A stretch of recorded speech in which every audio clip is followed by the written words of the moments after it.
So, RN Srinivasulu గారు నమస్కారం అండి. నమస్కారం అండి. మీ మాజీ ఎమ్మెల్యే, తిరుపతి మాజీ ఎమ్మెల్యే అంత పెద్ద సవాల్ విసిరారనమాట. కుటుంబంతో సహా మేము సర్వనాశనం అయిపోతామన్న ఒక పెద్ద సవాలనేది చెప్పాలంటే చాలా పెద్ద విషయం అని చెప్పుకోవచ్చు. దీన్ని ఏ విధంగా తీసుకుంటారు? ప్రస్తుతం మీరు తిరుపతి ఎమ్మెల్యేగా ఉన్నారు కాబట్టి మీరేం సవాల్ విసురుతారు ఆయనకి? ఒకటే ఒకటి చెప్తున్నా. తిరుపతి, తిరుమల ఒక పుణ్యక్షేత్రం. ఒక ఆధ్యాత్మిక నగరం. ఇటువంటి నగరంలో ఇటువంటి లడ్డు, అన్నప్రసాదాలు సున్నితమైన విషయాన్ని గత ప్రభుత్వంలో ఎన్నో అరాచకాలు, దుర్మార్గాలు గత జరిగాయి. ప్రభుత్వంలో మీరు గూడా ఎమ్మెల్యే శ్రీను గారు. గుర్తుంది. మేము బాధపడుతున్నాం. 5 ఏళ్ల ప్రభుత్వంలో బాధపడాం. చాలా బాధపడాం. అది చెప్పాలనుకుంటే రోజులు పడతాయి. ఎమ్మెల్యేగా ఉన్నామే కానీ అవమానాలు భరించాం. గుర్తుపెట్టుకోండి. మాకైతే తెలుసు. ఒక్క రోజు కూడా ఫీజుగా లేము. ఒక్క పని కూడా మేము చేసుకోలేకుండా పోయినాం. గత ప్రభుత్వంలో ఎమ్మెల్యేగా ఉండేదానికి కూడా బాధపడుతున్నా.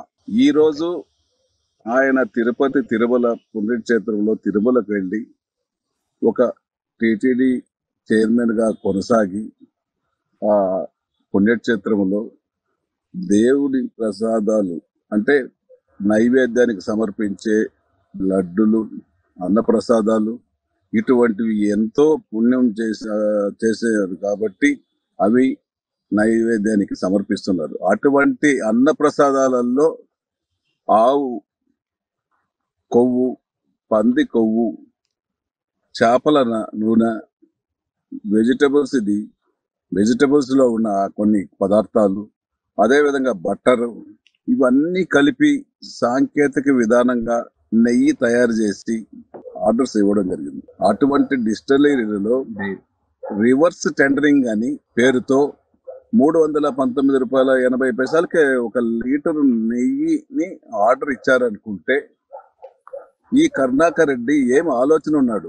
అసలు ఆయన ఈ రోజు ప్రమాణం చేస్తానని కుటుంబ సమేతంగానే అంటున్నాడు. నేను ఒకటే చెప్తున్నా, నువ్వు తిరుపతిలో అన్యమతస్థుడివి, నీకు అర్హత లేదు, నువ్వు ఏమైనా చేయగలుగుతావు, కుటుంబంతో ఏమైనా చేయగలుగుతావు, నిన్ను నమ్మే పరిస్థితులు లేదు. కేవలం నువ్వు జగన్మోహన్ రెడ్డికి బినామీ.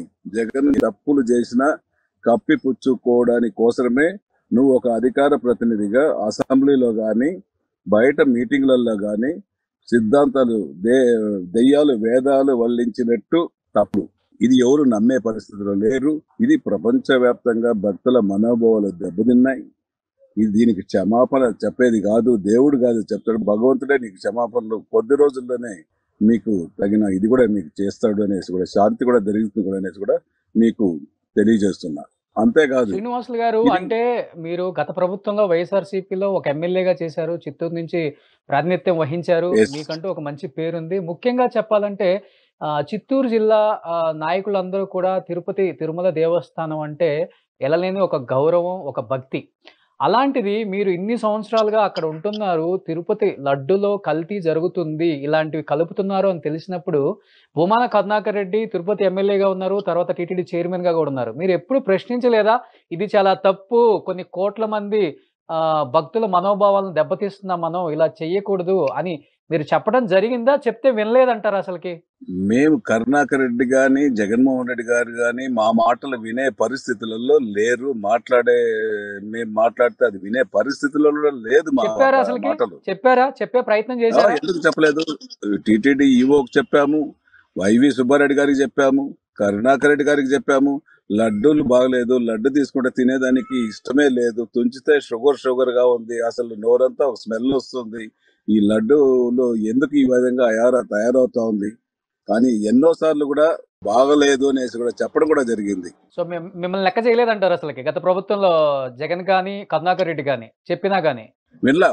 వాళ్ళు దాని గురించి ఆలోచించే వాళ్ళు ఎవరు? చెప్పేవాళ్ళు, చెప్పే ధైర్యము దమ్ములు. మేము చెప్తే మా పైన కంప్లైంట్లు, మళ్ళీ మేము ఉండేవి కూడా లేకుండా చేసే బాధ్యత అప్పుడు ఉంది. భయభ్రాంతులుగా ఉన్నాం కదా మేమంతా. మాకు స్వేచ్ఛ ఎక్కడుండింది? ఎమ్మెల్యేగా ఒక అధికారిని, ఒక ఎస్ఐని మార్చుకున్నామా? ఒక ఏదైనా కానీ ఒక పని చేసుకున్నామా? మేము చెప్పింది విన్నారా? మాకేమైనా ఇంటర్వ్యూలు ఇచ్చారా?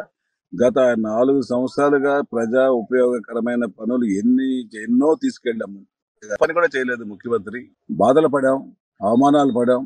అసలు ఆఖరులో కాన్స్టిట్యున్సీలో చిత్తూరు నియోజకవర్గంలో గొంతులు కూడా పూడ్చుకోలేకుండా పోయినాం. ఇటువంటి పరిస్థితులు ఉంటే మేము ఎమ్మెల్యేలు, నేను ఒకడే కాదు కదా, 175 మంది ఎమ్మెల్యేలు బాధపడడం జరిగింది. ఒకరో ఇద్దరు ముగ్గురో లాభపడారే తప్ప మిగతా ఏ పని కూడా చేసుకోలేదు. దానికి ఉదాహరణ నేను చెప్పింది. ఓకే.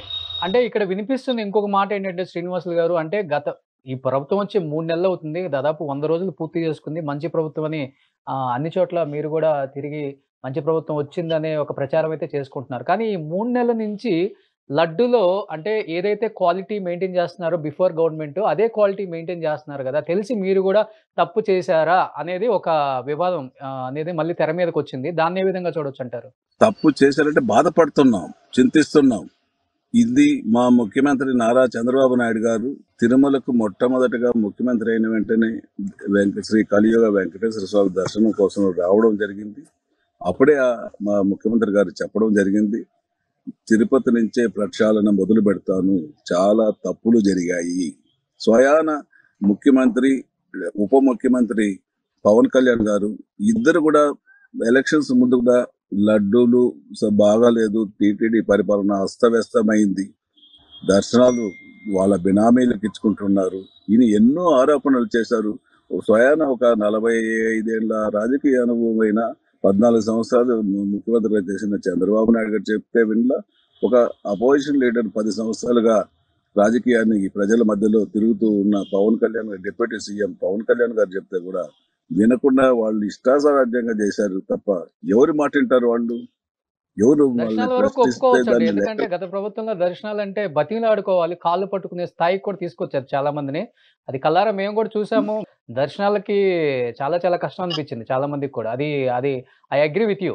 ఒకటే చెప్తున్నాను, గత ప్రభుత్వంలో దర్శనాలు డబ్బులున్న వాళ్లకు, జగన్మోహన్ రెడ్డి కేసుల్లో నుంచి బయటపడేదానికి లాబియింగ్ చేసే వ్యక్తులకు, వ్యాపార సంస్థలకు, అద్వానీ అటువంటి పెద్ద బడా నాయకులకు, బడా మంత్రులకు కాదు, మాకు ఎమ్మెల్యేగా కూడా 6 మందికి ఇచ్చేవాళ్ళు. అది కూడా వారంలో 4 రోజులే ఇచ్చేవాళ్ళు.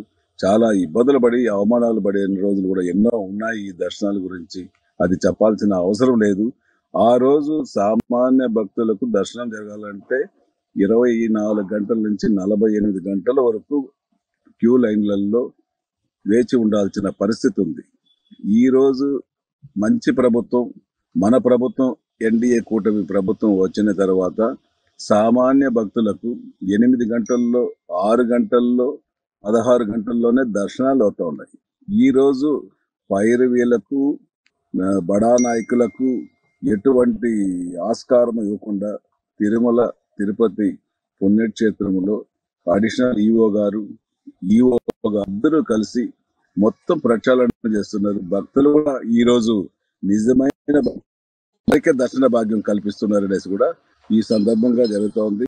అందులో ముఖ్యంగానే ఇది ఒక మంచి కార్యక్రమం. ఈ రోజు 3 నెలల్లోనే ఇది మంచి ప్రభుత్వం అని ప్రజల్లోకి వెళ్తా ఉంటే చాలా సంతోషిస్తున్నారు.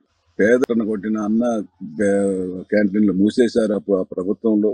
అవి అన్నిటిని కూడా తెరిపించి ఈరోజు కడుపు నిండా 3 పూట్ల ఉదయం 5 రూపాయలకే, మధ్యాహ్నం భోజనం 5 రూపాయలకు, రాత్రి భోజనం 5 రూపాయలకు పేదవారందరికీ రాష్ట్ర వ్యాప్తంగా మరలా అన్నా క్యాంటీన్లు ఓపెన్ చేసి కడుపు నిండా అన్నం పెట్టే ప్రభుత్వం ఎన్డీఏ కూటమి ప్రభుత్వం.